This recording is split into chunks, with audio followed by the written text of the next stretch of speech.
명쾌한 해설을 해주실 뉴스 전문가 세 분이 오늘도 스튜디오에 나와 있습니다. 양문석 공공미디어 연구소 이사장, 장윤미 변호사, 그리고 천하람 변호사 세 분입니다. 안녕하십니까? 안녕하세요. 어서 오십시오. 안녕하십니까?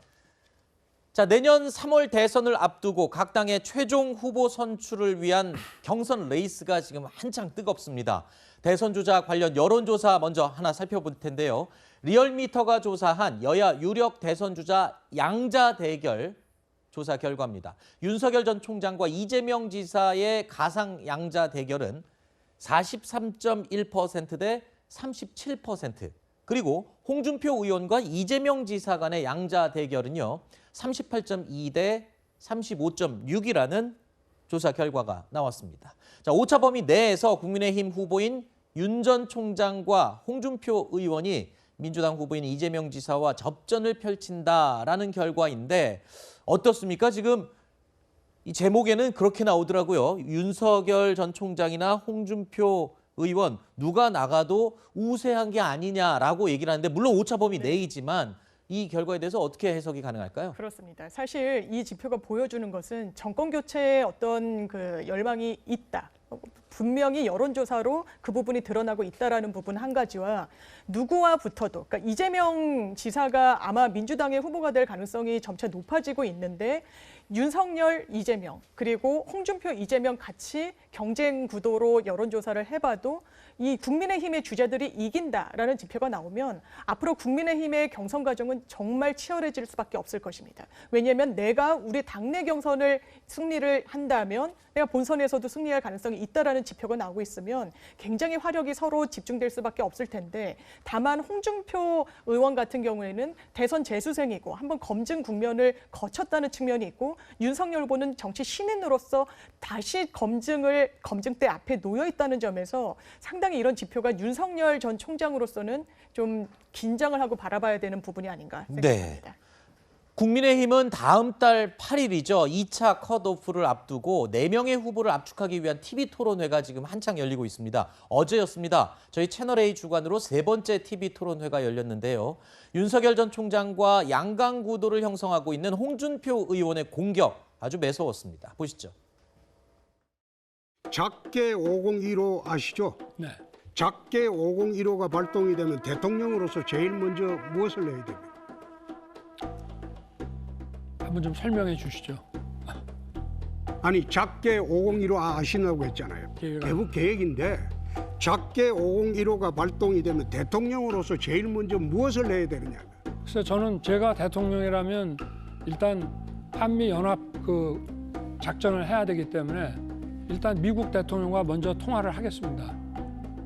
작게 501호 되면 미국 대통령하고 이미 협의가 끝난 거예요. 네. 김정은이가 이런 말을 했어요. 네. 군사적 균형을 깨지 마라, 이렇게 경고를 했어요. 누가? 김정은. 군사적 균형을 깨지 마라 경고를 했어요. 어디죠? 거기에 대해서는 어떻게 이야기하나요? 아니, 제가 잠깐 못 들었습니다. 누가 얘기했다고요? 김여정이가 네네. 군사적 균형을 깨지 마라. 언제 했습니까? 네. 이번에? 그건 모르면 내가 넘어가겠습니다. 자, 어제 홍준표 의원이 윤석열 전 총장에게 외교, 안보에 대해서 보시는 것처럼 질문 세례를 퍼부었습니다. 그런데 윤 전 총장의 말문이 막히는 모습이 여러 번 목격이 됐습니다. 이런 모습은 준비가 덜 됐다, 또는 외교 안보 분야에 대해서 좀 부족한 부분이 좀 보였다, 이렇게 지적이 지금 나오고 있거든요. 네, 많이 부족하고요. 근데 저기서 방금 우리 자료화면 보면서 음악이 참 슬프네요. 이 내용이 김여정이 누군지 모르는 거예요, 지금. 모르는 게 아니라 못 들었다고 얘기를 했죠. 그러니까. 예. 못 들었다고 이야기를 하는데 김여정이 이제 누군지 몰라서 갑자기 김여정이 튀어나오니까 안 들리는 거예요. 근데 두 번째는 잠시만요. 그거는 그렇게 말씀하시면 안 되고요. 저희가 정확하게 짚고 넘어가겠습니다. 그러니까 본인이 못 들었다고 얘기를 했으니까 사실은 사실 그대로 짚고 개인적인 해석은 배제하도록 하겠습니다. 아니요, 개인적인 해석을 해야죠. 제가 평론가지 기자가 아니잖아요. 그래서 이제 김여정은 모르는 것 같다라고 저는 이제 평가를 하는 거고, 두 번째, 작게 501호에 대해서 그냥 모른다라고 이야기하면 되는데 알죠? 네. 라고 이야기를 했단 말이에요. 그러면 작게 501호가 뭐냐 하면 현재 작전 통제권을 미국이 갖고 있는데 우리 대한민국이 가져온 이후에 대통령이 모든 걸 결정하는 상황에서의 전쟁에서의 조치거든요. 그럼 그러면 모르면 모른다고 이야기를 해야 되는데 안다고 이야기했다가 설명해 주시죠 하고 그다음에 본인이 결정해야 되는 문제를 미국 대통령에게 전화를 하겠다. 모르면서 안다고 했던 것도 문제지만 계속해서 엉뚱한 이야기를 한다는 거는 기본적으로 모른다라는 부분이 그대로 드러났고 그다음에 두 번째 홍준표 의원이 참 안타까운 게 그거 아니에요. 물어봤는데 김여정에 대해서 물어봤는데 김여정에 대해서 이해를 못하거나 그래 안 들린다고 이야기를 하니까 그냥 문제를 넘어가 버리잖아요. 충분히 준비해서 나오고 많이 공부해서 나왔다고 이 기대하시라 개봉박두 이렇게 이야기해 왔던 윤석열 후보의 모습들을 알겠습니다. 보고 있습니다. 네. 네.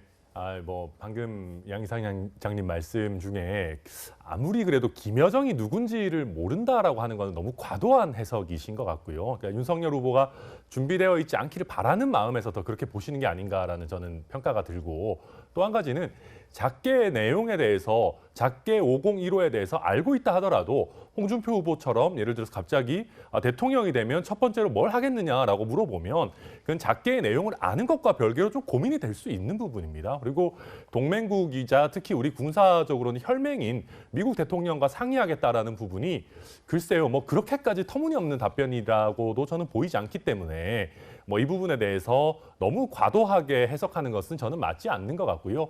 또 한 가지 보면 이게 지금 대선 후보로서 굉장히 바쁜 일정들을 소화하고 있을 것이기 때문에 김여정의 담화문의 모든 내용을 다 모르는 부분도 뭐 저는 충분히 있을 수 있다라고 보입니다. 알겠습니다. 자, 지난 2차 토론회에서는요. 배신자 프레임을 두고 공방을 벌였던 인물이 있죠. 바로 홍준표 의원과 유승민 전 의원 이 두 사람이었습니다. 어제도 이 문제를 두고 공방을 벌였습니다. 그 모습 잠시 보시죠. 박근혜 대통령이 춘향인 줄 알았더니 알고 보니까 향단이었다.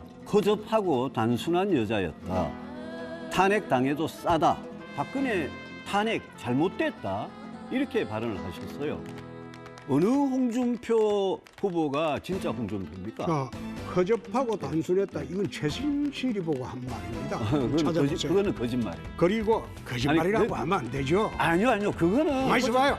아니 지금 와가지고 말을 바꾸면 문제는 어떡하십니까? 탄핵 문제는 5년 전이나 지금이나 일관되게 내 반대를 했던 사람입니다. 유튜브 다 찾아보세요.